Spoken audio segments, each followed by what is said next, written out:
We welcome you to today's session in monitoring and evaluation, where we are looking at the description of performance indicators.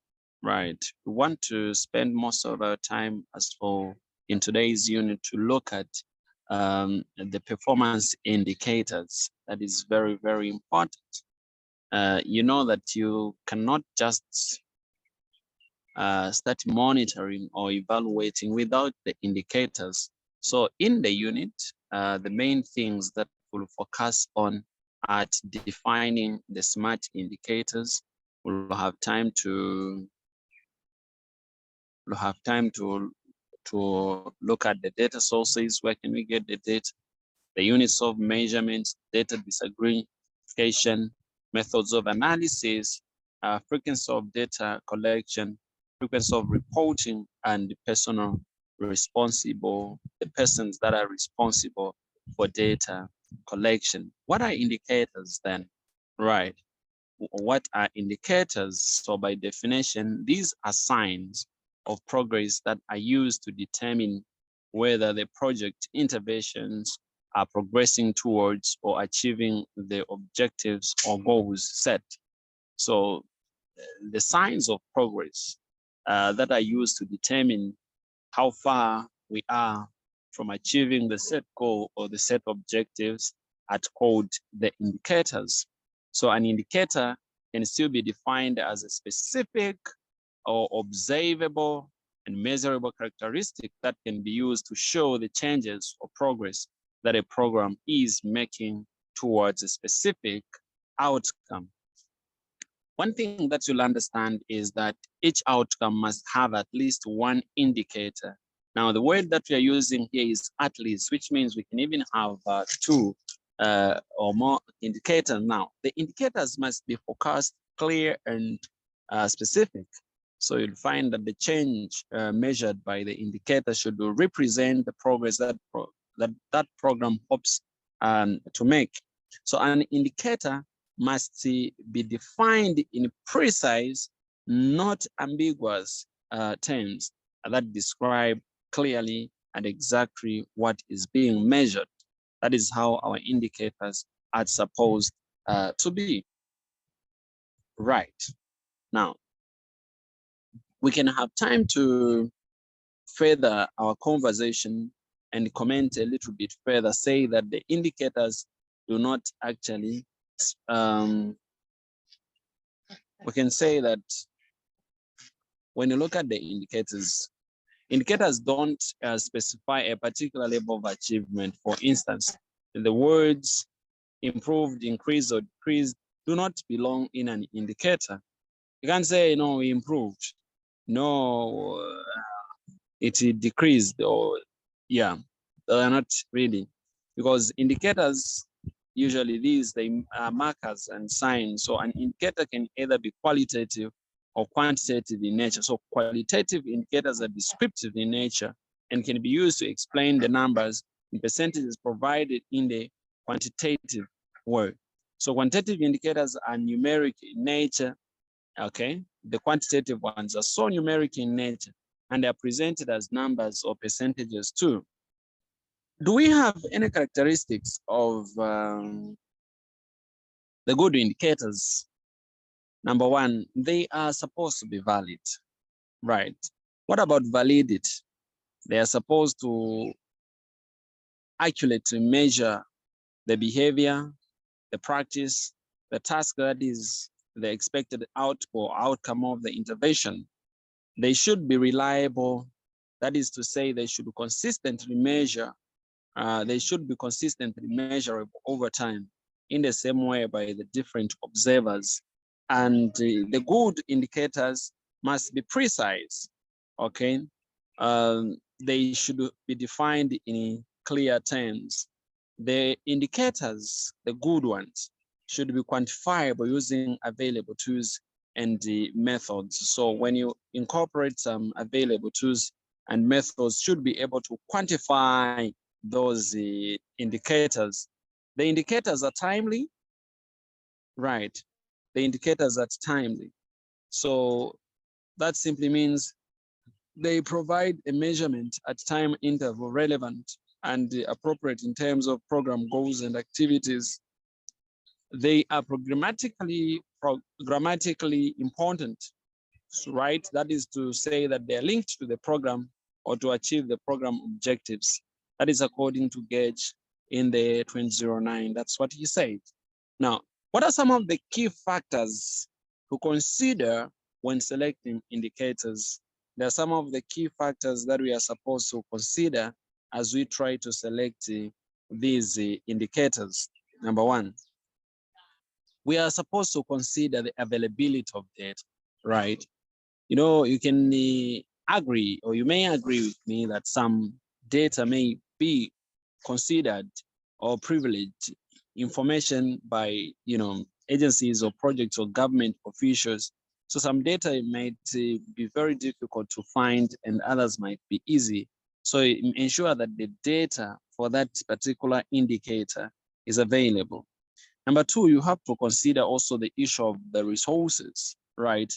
So very good indicators usually might require collecting data to calculate a known denominator, or national data to compare with project area data, or tracking lifetime statistics for an affected or control population, among others. So that's about the resources you are supposed to have to put into consideration the resources needed to be incurred. So the cost of collecting appropriate data for ideal indicators is usually prohibitive, right?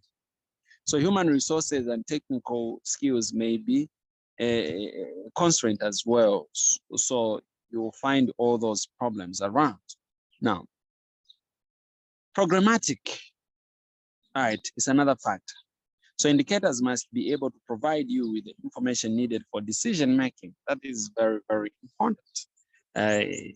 Another factor to consider is the issue of the external requirement.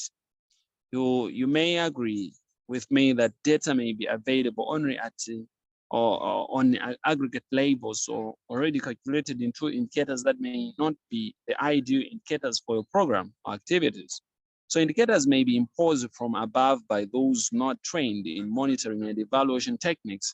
And this is what you usually find in places of work. You find that people have not been properly trained as monitoring and evaluators, and they impose those indicators on you. But when you look at those indicators, really, they are not, they do not really give us something that we can rely on. In short, they are not reliable, standardized, The indicators can be compared across program or countries. So indicators should be used if available. Where possible, indicators should be structured using comparable units, denominators, and in other words, that will enable increased understanding of impact or effectiveness across different population groups or, program approaches, right? Is there any question? Okay, the other thing to consider is the issue of logic, right? Indicators must be able to be linked to the framework, right? So in general, the programs should stay away from indicators that activities cannot affect, that are too vague, that do not actually currently show what is existing, cannot realistically be collected, and those that do not accurately represent the desired outcome. Now, how many indicators are enough? That's a question to answer, right? Question to answer, how many indicators are enough? We said we need at least one, meaning it can be more than that. So number one, at least one or two indicators per result, right? Ideally, usually from different sources, or at least one indicator for every one core activity, okay? Or no more than 8 to 10 indicators per area of significant program focus. Do not have too many of indicators too. Use a mix of data collection strategies and sources. That is very important. Now, what are some of the types of indicators, right? Some types of indicators.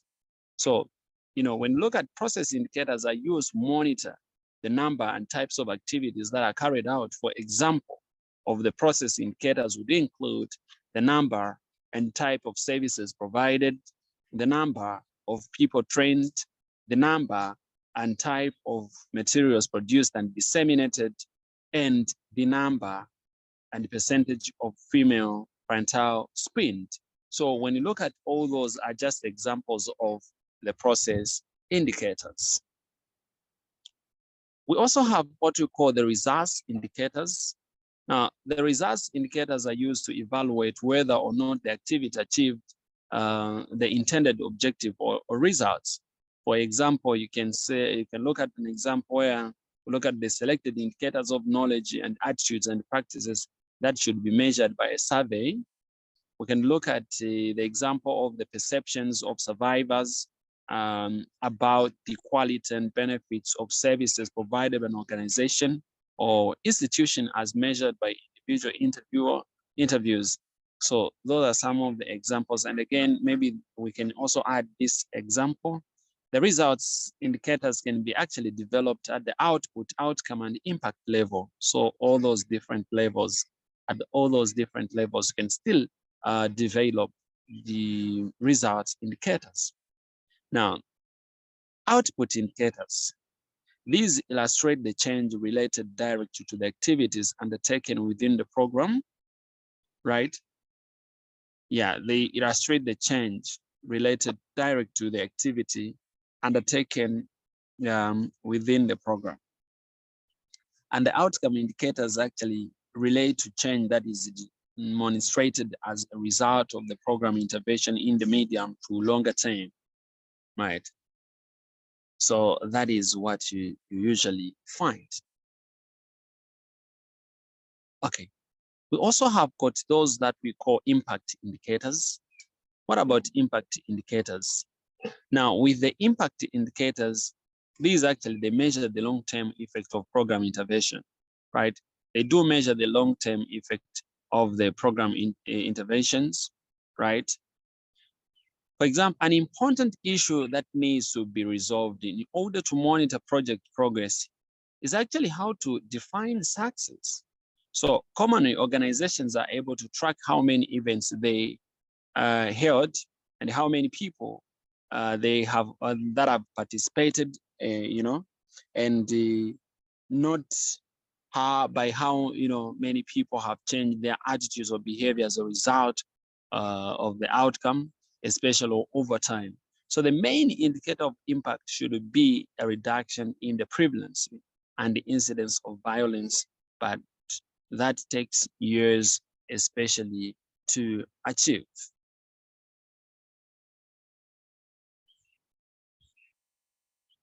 Now, let's look at the indicator reference sheet, right? What about the indicator reference sheet? Monitoring and evaluation framework and plans should incorporate both process and results indicators. Okay, so an indicator reference is a detailed documentation for each indicator. It does contain the following things. Number one, it has the basic information, right? That is the information such as the indicator itself, when it was established, last reviewed, and how it links to the framework, right? It has also the description, that is the definition, the unit of measure, the method of calculation and the justification, and how it will be used in program management. It has also the plan, right? It does have the plans for data collection, the method, the source survey, frequency and timing that are estimated costs for data collection, response for organization or individuals for data collection, or where the data will be stored, right? So the plans for data analysis, reporting, and review include how it will be reported, right? How that will be reported. And data quality issues as well, they have to be considered. So, when we look at the known limitations and any plans to remediate them, have to know the limitations. And this can also include the discussions of how many these issues were weighted in selecting the indicators. So actually, that usually happens. And number last, you can still look at the performance data table, right? Usually for this one, it should contain information with the years of the program and the baseline and target values for each year. So if the indicator, let's say, is to be reported every 2 years, for example, this would be reflected in this table as well. What are some of the common mistakes now in indicator selections, right? The common mistakes include number one, indicators that are not linked to the project set goals or activities. There are those common mistakes about using output as the outcome. When you deal with the poorly defined indicators, it's another mistake. Or the data that is needed for indicator is unavailable, or indicator that do not accurately represent intended outcome. And the other mistake is to have too many indicators. So ideally, you're not supposed to have too many of the indicators. Right. Now, what are some of the key questions to ask when selecting indicators? What are some of the key questions that we need to ask as we select indicators? Number one, do these indicators meet programmatic needs? Okay. Will they give you useful information for decision making? Are these indicators feasible considering time, money, and staffing? Do they match external requirements? Are the data available, and how accurate are the data? Are they standard indicators that are used across projects or programs or countries? Are you collecting the information appropriately? Those questions are very, very important, and they need to be asked when selecting the indicators. Is there any question? If there is no question, we can end here for today.